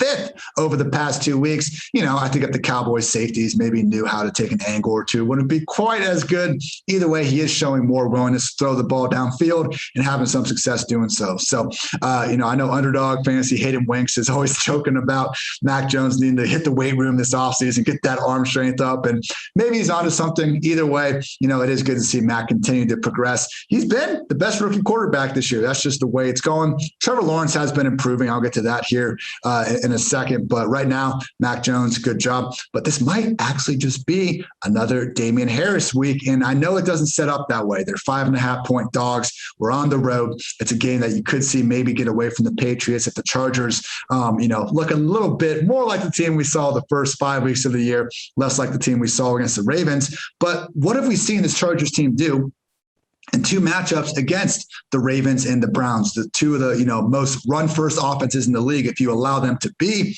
They didn't change their defensive philosophy. Dead last in rushing yards per attempt allowed, dead last in rushing yards before contact allowed, dead last in average depth of tackle. Brandon Staley, he gets this. 2021, he is not devoting any resources to stop the run, even against teams that want to run the ball. And it doesn't matter usually unless you're facing those teams. I think the Patriots could be one of those teams. Remember, when Damian Harris had his down weeks, it was against these buzzsaw front sevens in the Buccaneers and the Saints. We've always seen Josh McDaniels be one of the more, I think, matchup-driven offensive coordinators in the league. And what does it say to do against the Chargers? Run the ball down their damn throats. That is going to be Damian Harris. I was honestly surprised he only finished with 14 carries last week in a game where they won by that much. We saw J.J. Taylor get heavily involved, in the later stages of the game. Brandon Bolden, of course, needs to do his best James White impression as well. But yes, people, it's Damian Harris. I do think he once again warrants the start and pretty close starts to questions, and he's going to be firmly in that RB2 range. Final note is that, hey, we looked at these 2 tight ends and we said it can't work when there's Jonnu and there's Hunter Henry. We saw Jonnu's routes go down a little bit, so we could feel a little bit better about Henry. And they started off last week really trying to get Jonnu involved. He had several targets early on to even scheme them up. A rush attempt. But what happened? Suffered a shoulder injury, wasn't able to return. Keep an eye on this practice report, because if we take Jonnu out of the equation, we got Hunter Henry in a revenge game coming off 4 good weeks. I mean, even with Jonnu in the fold, he's been the tight end 11, tight end 5, tight end 15, tight end 13, not crushing it. But if you're dead at tight end and Hunter Henry happens to be on that little waiver wire, don't be afraid to go scoop him again, particularly if Jonnu is out of the equation. We can almost never live with 2 tight end offenses in fantasy. You take one away, look what it did to Dallas Goedert. Could do the same for Hunter Henry. All right, Dwayne, you got a good offense now. Let's talk some Chargers. Go off, King. Yeah, man. So Justin Herbert, love it this week. Solid matchup, 6.5 out of 10 on the quarterback strength of schedule, which is going to be top 7 or 8 this week. I'm still working through it. It's a game, where we've got 27.25 implied points for the Chargers. So he'll be in my top 6 this week for sure. I don't see how I'll get him over Allen, Mahomes, Hurts, or Brady. Won't do it over Murray either, but that's probably right there. It'll be him and Stafford probably. And then you got Dak and Burrow in that mix, as well. So I really do like Herbert this week. Looking at, the backfield, it's a good match. It's a plus matchup for Austin Eckler as well. But you guys know, like with Austin Eckler, the cool thing about him is and I know he had a down week against the Ravens, 2 weeks ago before the bye. But the cool thing when you have these pass catching backs is you don't have to worry that much about the running back strength of schedule. It's like if they're catching passes, it's, you've heard Ian say it multiple times. That's really the cheat code for running backs. And we know we're going to get that from Austin Eckler. And we're really getting career highs as far as his rushing attempts, even though it dropped back down came back to earth a little bit this last game against the Ravens. We were back down around the 50% of the rushing attempts. But even that, folks, that's a career track. That's a career high for Austin Eckler. Typically, he's finished somewhere between 30 and 35% of the team attempts in the past. So even if he ends up around 50% with the targets he's going to get, it's just going to be super hard to keep him out of the top 3 to 6 backs every single week, in fantasy football. Doesn't really matter who the matchup is. The big one here to watch is let's just see if Mike Williams gets back to a full practice, Ian, because he's absolutely just crushing everyone. And when we look at the Patriots secondary this year, it's just not the same. It's not the same as what we've had to deal with in the past, with Stephon Gilmore being gone. I mean, they can come out and do some nice things, but the Patriots, they're not just going to necessarily shut you down. And we're still waiting. Like, when's the Keenan Allen breakout week coming? I still feel good about that. I don't know if you have any thoughts on it. When I look at Keenan Allen, and I've tried to go back and just watch some of it, it just hasn't necessarily worked out. It's not that Keenan Allen looks bad. It's not that they're not using him any in the offense. Like there's a lot of positives still going on around Keenan Allen. I still consider him a buy low. This is probably going to be the best offense that he's played in. He's had some good offenses with Phillip Rivers, but I think this could be the best iteration of an offense that he's played in as a Charger. So I continue to be bullish on Allen.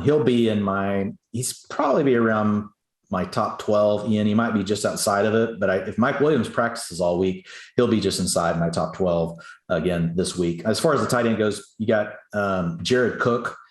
His routes have come down a little bit, but he has been utilized a little bit more lately, and he gets a really good matchup this week. So it's the second best matchup on the slate from a tight end strength of schedule standpoint. It's an 8.8 out of a 10. And then on the tight end matchup tool, it is also a plus matchup for Jared Cook. So not quite enough targets for me to get him anywhere like into my top 8 or 9 because we've got a pretty full slate this week. But once you get past that, I consider him, he's that low end or high end. He's that low end tight end 1, high end tight end 2, just depending on whether he catches a touchdown or not will really tell you where he finishes the week. Really hard-hitting matchup here next. Jaguars at the Seahawks. Seattle sitting as 3-point favorites. Game total at 43. Trevor Lawrence. I don't blame you if you haven't caught these games, but he has been playing better. First 3 weeks of the year, he was 26 or worse in PFF passing grade. Then he pulls off the 13th highest grade of the week against the Bengals on Thursday Night Football. And for those of you that woke up for that Jaguars-Dolphins game in London, you saw the week 6th highest graded passer doing his thing out there. So we already saw Lawrence's rushing usage start coming up. That's why he was one of the preferred ads in those week 4, week 5 waiver wire podcasts we were doing. And now if we can actually have the man starting to bring some of the quote unquote, as many draft pundits put it, generational arm talent to the table, that's how we're going to start getting a good fantasy QB on a bad team. So DJ Chark is out for the season. We got career special teamer Jamal Agnew just really getting more run than almost Laviska Shenault at this point, which is just hilarious and very many different ways. But regardless, Trevor Lawrence, I do think, is firmly in that, high-end streamer category. If he's not just already on teams, you should feel good about him in this spot, because these are two just old school, teams. And by old school is more and more meaning like dumb. And when you look at these teams, they're two of the top 5 defenses and just continuously putting 8 men in the box, trying to stop the run. Go off, have fun. Trevor Lawrence will throw the ball over your head, or he'll throw it to James Robinson, who had every single backfield carry and target in week 6. Over the past 4 games, he has finished as the RB4, RB8, RB12, and RB12. James RB1 son is back. Just spare me this year's James Robinson victory laps. No, when a guy was a waiver wire claim in 2020 as an undrafted free agent who no one had ever heard of, he is not the same guy as someone who slipped to 5th or 6th round in most drafts. There was still someone that believed enough in James Robinson, even after they took ETN in the first round, that he wasn't even falling outside of the top 25, top 30 running backs. So spare me that. Just be happy, though, that however you got him, you do have a weekly RB1, upside RB2 at the absolute worst in James Robinson. Elsewhere, I think Dan Arnold, if you're in dire need for a guy, he is someone that has 13 targets over his last 2 games. Some of his snaps did go down in that week 6 game. I would try to find a better option out there. But for the really desperate tight end searchers, I do think he is one of these borderline wide receivers that is being called a tight end that we just see taking over the rest of fantasy. So why can't Dan Arnold do the same thing as well? Also, Marvin Jones, now with DJ Chark confirmed out for the season, should be even more cemented as that wide receiver 1 in the offense. So it's a winnable enough matchup against the Seahawks team, particularly if we can see maybe just a little bit smarter coaching out of the Jaguars, but beggars can't be choosers, particularly not in Seattle. Dwain, it's just I don't want to repeat everything that everyone's always thinking, but how in the hell do you give Alex Collins twice as many combined opportunities as Tyler Lockett and DK Metcalf? I just don't understand how professional football coaches can do this. Yeah, I don't know either. Obviously, they're not very confident, in Geno Smith. Only 29 dropbacks in the game. I mean, this was both coaches playing to not lose the game, right? The Geno Smith coach, and Pete Carroll, and then I get to talk about the Saints next. Yay. And Sean Payton with Jameis Winston. It was just both of them were basically we're not going to lose this game. We're just going to basically, the other team's going to have to make the mistake. And that seemed to be the approach. And I just worry that that's going to be the continued approach every single game that they can do it. I mean, 29 dropbacks, Ian. It's just that's terrible, especially when you're dealing with a quarterback like Geno Smith. For someone like him to support fantasy goodness, you need 45 to 50 dropbacks, not 29. And so this is bad news for the Seahawks, receivers. Everybody knew that. That's not news. They've been really good through the years, living on hyper efficiency with Russ Wilson, despite not always having enough plays. My dogs are super active today. What can I say? I don't know what to say about it. But as far as the outlook for the Seahawks this weekend, I'm not that excited. Looking at, the running backs, we did get a little bit of a look at what it's going to be like with Rashad Penny back. And basically what we have now, Ian, is we have 4 running backs getting involved in the game. If you look at it from a week 7 perspective, you had Alex Collins out there handling 16 of the rushing attempts, Elijah Penny 6, but the snaps were almost split evenly, 22 and 20. And then you had Travis Homer taking the long down and distance work. It was not DJ Dallas this week because apparently they spin a wheel every game before the game starts. And then wherever the ball lands, that tells you who gets the ball on long down and distance in the 2-minute offense, whether it's going to be Travis Homer or whether it's going to be DJ Dallas. But the problem we have here is we have a dreaded 3-headed running back by committee, unless we believe that this was due to Alex Collins' injury. And I don't believe that, because Alex Collins handled the first 2 drives of the game. Then you had Penny handle 2 drives. So it wasn't like it was just Alex Collins out there and then he left and it was all Rashad Penny. They were interchangeably coming in and out of the game. So I think this is going to be problematic for all of the backs. So again, a low volume offense, got quarterback play that's challenging. And now we've got a committee at running back. And obviously we already talked about the receivers. Dwain, I did find something cool out just now that doesn't have any sort of actionable fantasy relevance, but Dan Arnold's full name is Daniel Lewis Arnold. So feasibly, we can start rolling with Daniel Day Lewis Arnold as a nickname. Just saying it's out there. If anyone wants to run with it, be my guest. Buccaneers at the Saints. Here's a good game. Not so much for Dwayne's discussion, but you could imagine. Tampa Bay, 5-point favorites. Game totals at 50.5. 6 running backs this year have at least 18 expected PPR points per game. Najee Harris, Derrick Henry, Christian McCaffrey, Alvin Kamara, DeAndre Swift, and Leonard Fournette. The Saints run D is sick, but it does not matter. The Buccaneers offense is quote unquote sicker, and Leonard Fournette is such a major part of it. So yeah, it sucks that Gio's taking that, 2-minute stuff. If Leonard Fournette could have 30 touches per game, we prefer that over the current workload. But when you're in this good of an offense and when you're still getting the heavy majority of early down work and, more than an insignificant number of targets per game, it is just producing what we've seen Fournette be, which is a weekly RB1, at least from a usage perspective.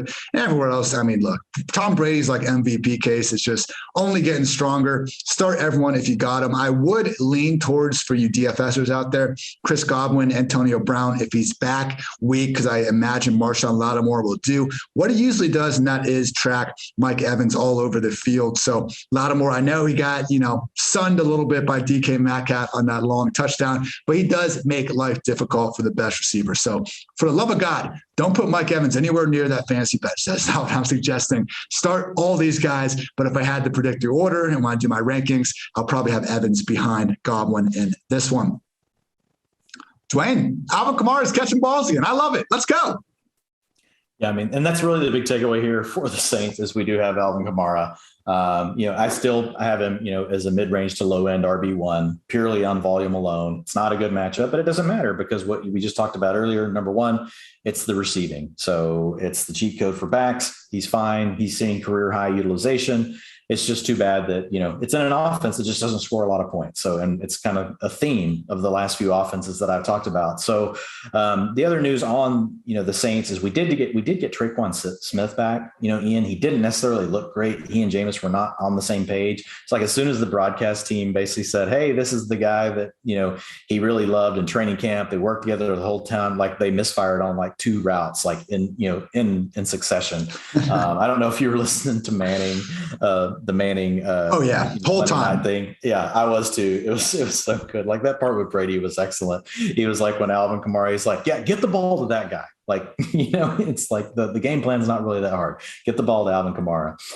So yeah, he looks good. As far as Traquan Smith goes, still not enough routes though, Ian. If you're in a super deep league and you're looking for a pickup, post our waiver show, he was out there for about 65%, of the routes on the week. So you can take that. The most positive thing I saw was actually Marquez Callaway played a season high in his snaps. And he was actually out there for nearly 100% of the snaps this week, Ian. Or he's actually nearly out there for 100% of the routes, and he was over 90% for the snaps. That's definitely the most that we have seen from Callaway. We did have Deontay Harris out.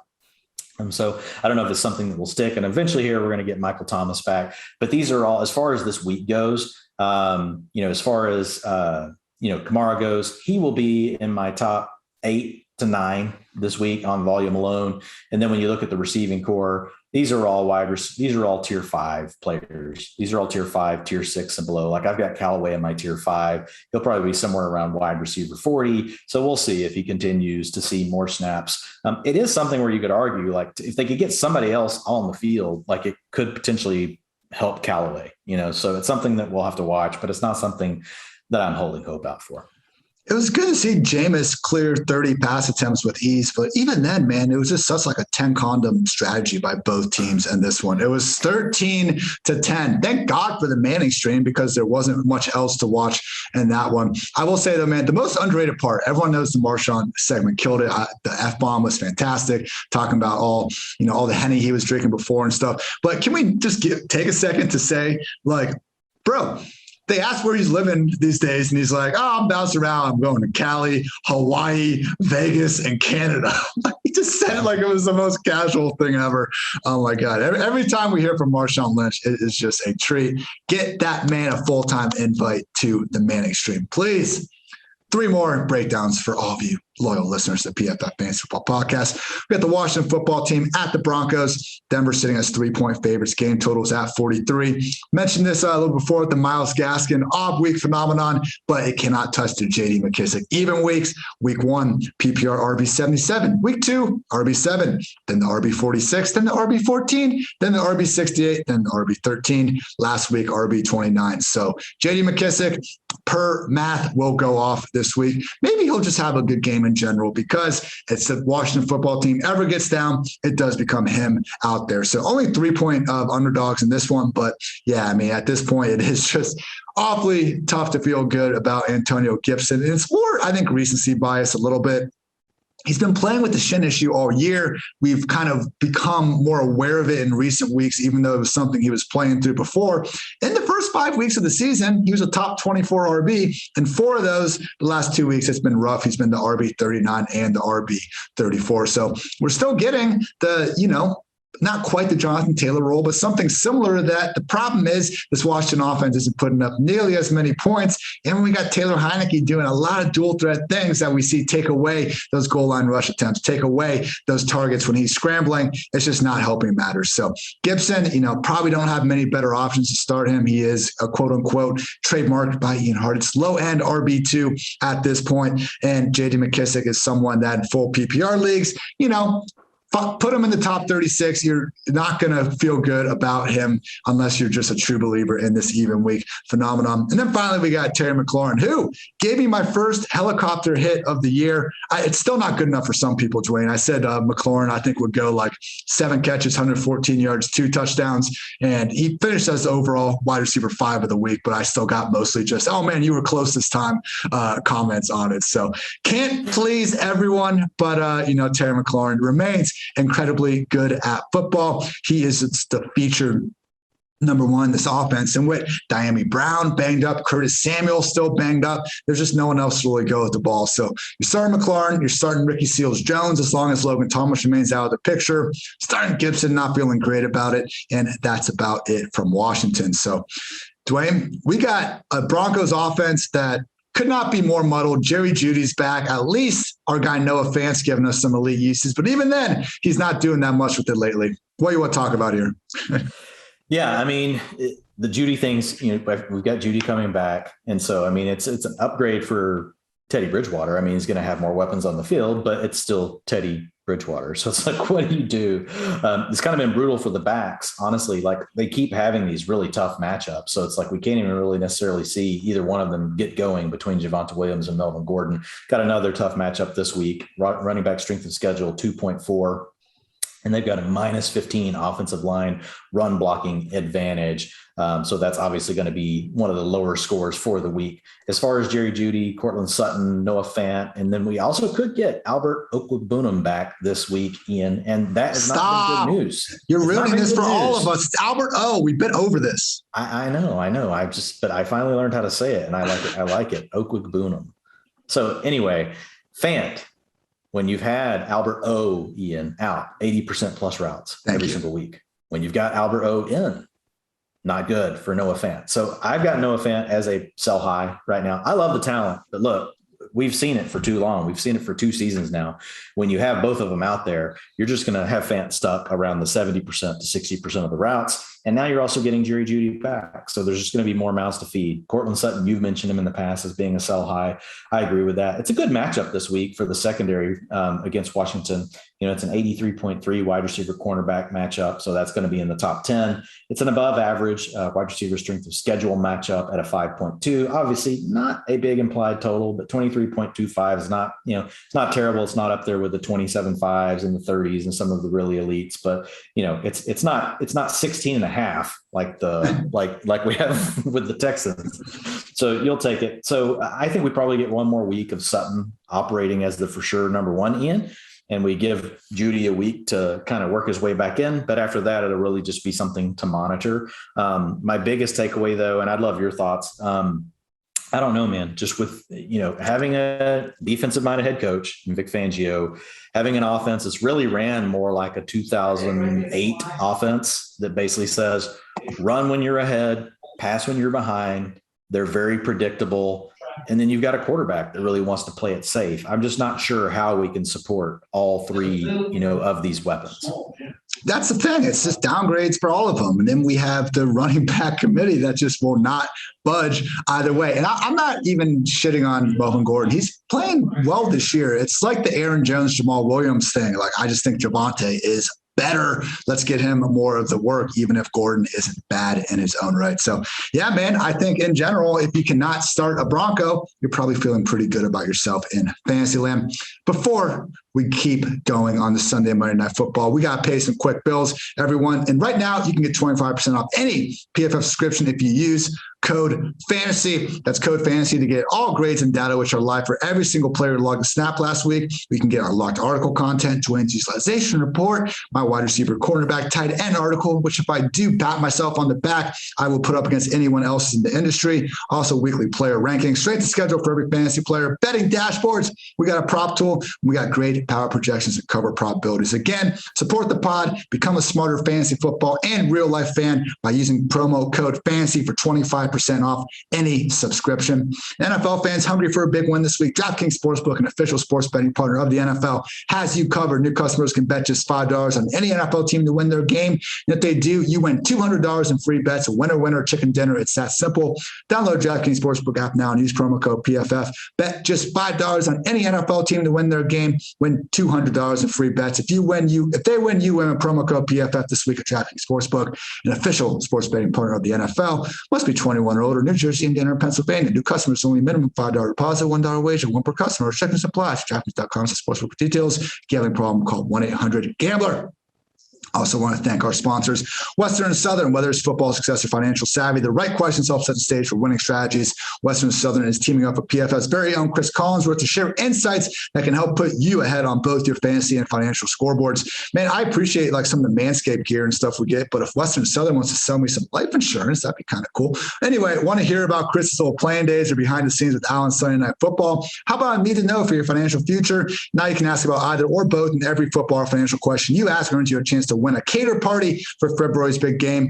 Check out the Chris Collinsworth podcast, which Dwain and myself will be appearing on this Thursday. Likely will be live on Friday. And Western Southern's Instagram for answers to the best questions each week. Submit your questions at westernsouthern.com/askchris. One more time, that's westernsouthern.com/askchris. If you're watching on YouTube, check out the link in the description below. Remember, at Western Southern, you can rest assured on game day. And now back to the podcast that we are doing with the Cowboys at the Vikings. Cowboys sitting as 2.5-point favorites, up from their status as a 1-point favorite. Game totals at 55, up from 53.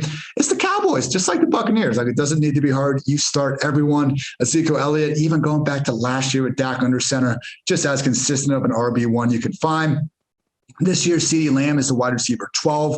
Cooper is the wide receiver 21. This is in PPR points per game. Hopefully, we see Cooper look a bit healthier after having that extended stretch to get right during the bye. I will agree that CeeDee has looked certainly much better this year, and we could see him maybe start to pull away if things continue to go the way they do. But, this is, Dwain, I think you said this best a couple of weeks ago. Like, this is Amari. He plays through the pain, but similar to like what Tyler Lockett's done over the years, you can just tell for extended week stretches sometimes that these guys are at less than 100% and accordingly not featured the same way in the offense. So you're still starting these guys with confidence each and every single fantasy league you could imagine. Here's to hoping that disparity. CeeDee hopefully doesn't go anywhere. Cooper just rises up the ranks. Cowboys, what's really scary about this offense, the league's number one scoring offense is the Dallas Cowboys, and they've done it without La'el Collins, who got suspended for trying to bribe the drug test guy. And we got Michael Gallup, who has been not activated, but his practice window has started. So he can be activated within the next 21 days. Seems like he will be back sooner rather than later. They've been just fine without these guys. 6th in overall pressure rate and still 12th if you just look at pressure when the ball is out in fewer than 2.5 seconds. And Cedric Wilson, man, looks fantastic. Like, they should feel pretty good about Michael Gallup potentially taking his talents elsewhere next year. I get it. Gallup's a great player, but you can't pay everyone. So if he wants to go get paid, you could do worse than having Cedric Wilson as your number 3 receiver. So I guess the one big thing to watch in this game, the only only way I see the Vikings really slowing down the Cowboys is if this 5th-ranked defensive pressure rate can get home. Having Daniil Hunter back this year has been huge for them, and they've managed to hold the Seahawks to 17 points, the Browns to 14 points, Lions 17 points, Panthers got 28 with some odd late-game heroics from Sam Darnold. This defense has been better, much better than last year. Still not a juggernaut by any stretch, but again, it's that front seven that can wreak some havoc. That's their really only chance to get going, because the secondary, when we already have bad corners, and then you take Patrick Peterson, who, had a great career, not so much in year 2021. Doesn't matter what you think. He's on IR now with a hamstring injury. I can guarantee you the guy behind him is even worse. So CD Cooper, fire them up with confidence. This should be a fun Sunday night matchup. Dwain, hopefully Dalvin Cook is finally ready to give everyone that took him number 2 overall the sort of big games that, hey, to his credit, he gave us before the bye. Yeah, I have him number 1 right now in my first draft of my ranks for the week. It's hard to ever take King Henry out of number 1, no matter the matchup, but he does technically have a better matchup. You get 26 implied points, a 6.7 running back strength of schedule, which is 8th best on the slate. Offensive line run block advantage of 36. If you've watched the Cowboys play as much as you've watched me play, they can really have problems in the running game. They get in these situations where they're able to lead, and that helps take some of the pressure off of their run defense. So it'll be interesting, because I do think the Vikings have a good offense. I also have Kirk Cousins as a borderline QB1 for this week, Ian. You get a strong matchup for him as well. It's the 3rd best quarterback strength of schedule metric on the slate. And we've seen Cousins do it multiple times now. We've even talked about it, after having, someone on Twitter even mention, hey, why do you guys keep talking about, Kirk Cousins as being like this game script dependent quarterback kind of thing, whenever really, we know that Minnesota is willing to throw the ball more, which is totally true. So I do like Kirk Cousins in this matchup. I think I will find a way to get him he'll be in my top 12. He's right there on the cusp right now. I've just got to rework that a little bit. And obviously that speaks well to Justin Jefferson, as well as obviously Adam Thielen. So when you look at Justin Jefferson, he gets a 6.4 on the wide receiver strength of schedule. Remember, folks, that's a 0 to 10 scale. So 6.4 being above average. Actually, for this week, like I color code all these things, that's pretty green. He's going to be in the top 6. Top 6 might be top 7. So you're going to get the same thing for Thielen, but they get an 88.9 in the wide receiver cornerback matchup. And that's on a scale of 0 to 100 as well for Justin Jefferson. And so that's going to be in the top 5 for the week. So we've got a game with a big total of 54.5. You got big, nice implied points of 26, and you've got a good matchup. So these are all guys that I'm firing up. Justin Jefferson will be in my top 4 or 5 receivers. He's going to be right there. He'll be in my top 6. Let's put it that way this week. And that's saying a lot, considering some of these receivers that we have that are blowing up, even though Justin Jefferson has been good in his own right. And then Adam Thielen, it's going to be tough. Ian, I'm just looking at it right now. I have him at 25 right now. But would I be surprised if he finishes at 18 or 12 this week? No, Adam Thielen is having some big games. And then last but not least, let's not forget Tyler Conklin. This is going to be one of the better matchups that Conklin has seen all year. Tight end strength of schedule metric 7.2 out of 10. So that's really good. And again, it's a game that should have a lot of points in it. So I like all of the Vikings offensive weapons, and I will use as many of them as I can and in as many ways as I can this weekend. Season long, DFS, you name it. They will be littered across my lineups. As you absolutely should. And just real quick on those wide receivers, because I'm sure if you watched any football this year, you have seen the year that Trayvon Diggs has been having. Look, you should take those interceptions over freaking give up 80 yards of drive. If you can pick the ball off, who freaking cares at the end? It's your ball anyway. So I don't really love seeing that trying to be held against Trayvon Diggs. Anyway, for fantasy purposes, realize he has been giving up some yards because he's had some difficult assignments. I'm not sure that he's going to shadow an individual receiver, though. They had him track Keenan Allen in week 2 and DJ Moore in week 4. Both guys still had good games because, like, DJ Moore's touchdowns didn't come in Diggs' coverage because, again, it's a 60-minute football game. We don't get these matchups every single time, but they play the Giants, Patriots, Eagles, and Buccaneers, and they mostly had Diggs sitting in his stationary spot at right cornerback. So they move him in and out of the slot in high leverage situations. Maybe they do decide to go take Justin Jefferson with him. Either way, just start your studs, people. Don't let a perceived tough matchup get in the way of a smart fantasy decision.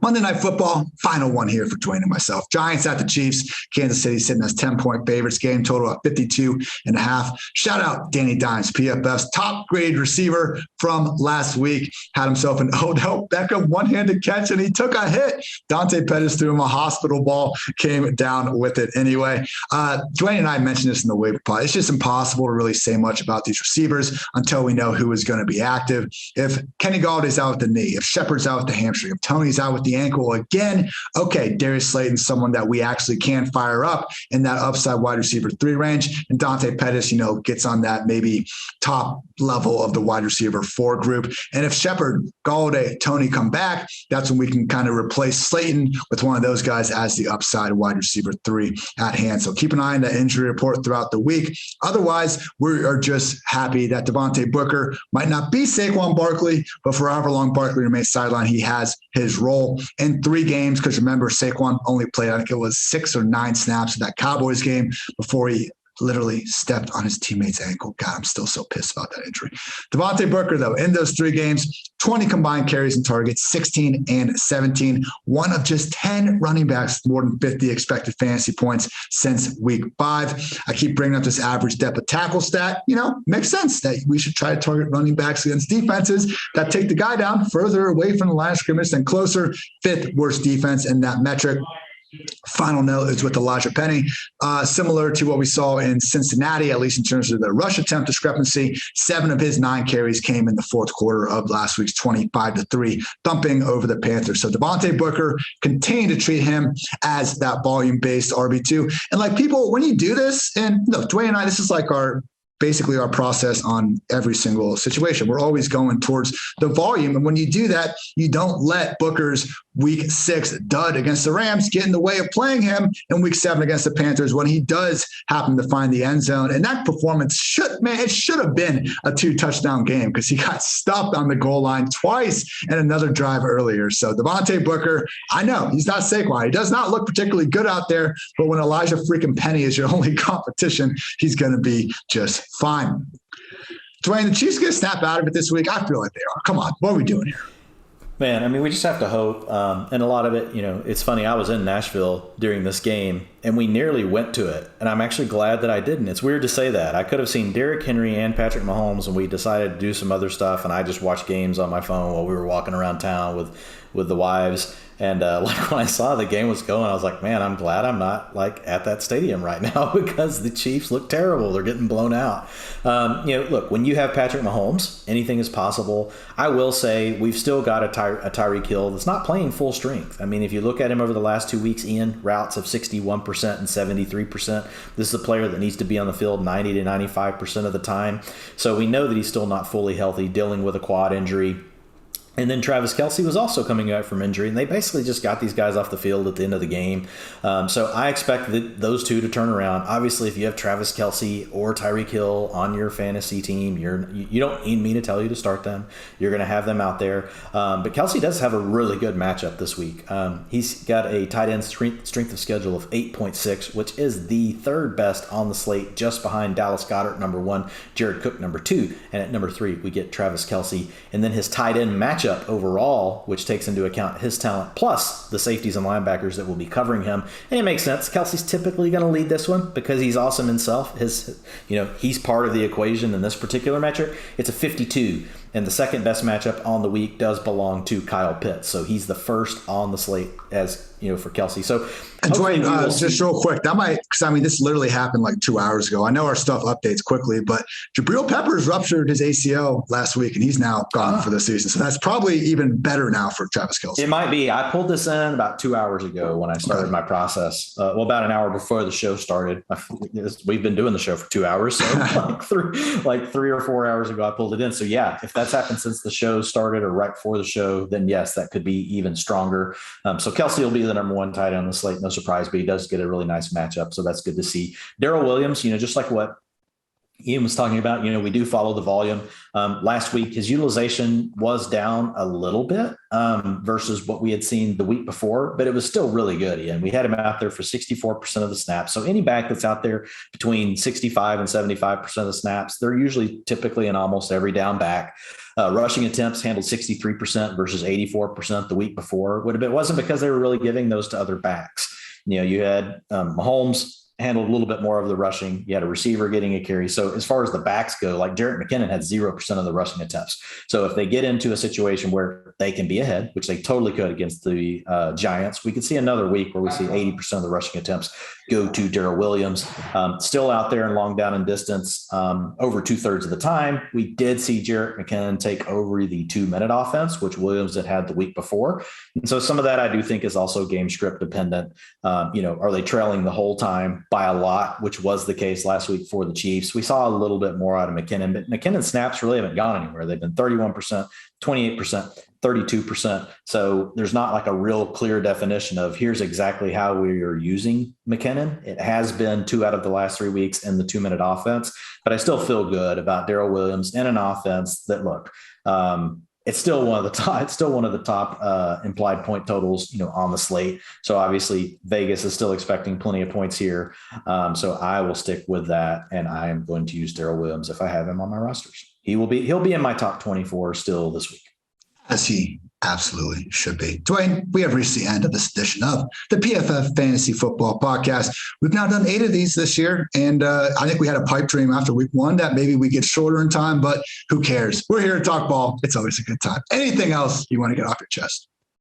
No, man, that's it. If folks want to check out utilization report, it dropped today. I will be dropping Thursday morning my tiers and rankings, which I'll be working on those tomorrow to get them over to the editing team, get that ready to rock. Then Friday, you will get my fades and smashes for the week, and I'll put a little bit of a DFS spin on it. And then I'm also doing a prop piece. I wasn't able to do it the last 2 weeks due to scheduling conflicts, but I will get back to that this week, and I'll have something out for the folks either Friday afternoon or it could be early Saturday morning. As always, you can check out my QB piece on pff.com. Up every Tuesday, running backs Wednesday, mismatch manifesto, wide receiver, cornerback, and tight end analysis on Thursday. How do Dwain and I get all this stuff done every week? Because sleep is the cousin of death. Plenty of time to worry about that later. For Dwain, for myself, Ian Hartitz, this has been the PFF Fantasy Football Podcast. And until next time, take care, everybody.